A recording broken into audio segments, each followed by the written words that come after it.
Ποιος τελειώ? Πόσα χρόνια περίμενε. Για παίξε.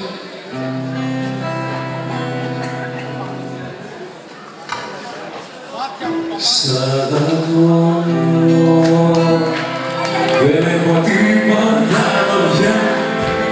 Περιμένω στην αγκαλιά σου. Είμαι εγώ, τότε έρθηκα κοντά σου. Σε πετώ, σ' αγαπώ. Δεν έχω τίποτα πια για να φύγω. Στην αγκαλιά σου θέλω μόνο κοίταμε. Τότε ονειρεύτηκα μαζί σου μόνο ζω. Σ' αγαπώ.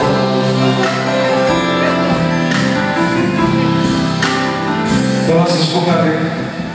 Πριν ο Παντελής γίνει έτσι τόσο πολύ γνωστός, όταν ήταν ακόμα στο YouTube, του πήρε τηλέφωνο και του λέω «Παντελή, θέλω να μου δώσεις ένα τραγούδι».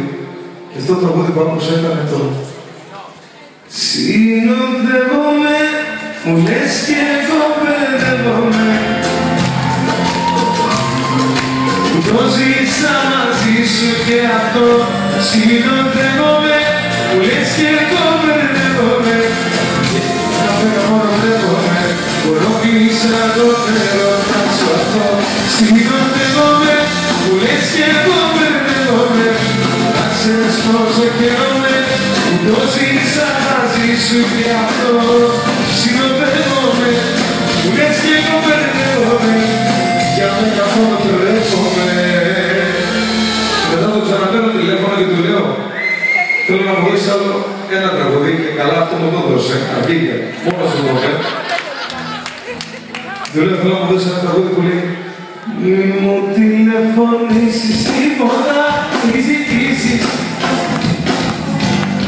Σπάβασε η γαλάξια να σου φέρω η μορφή. Τηλεφωνήσεις, του παραμύζεις.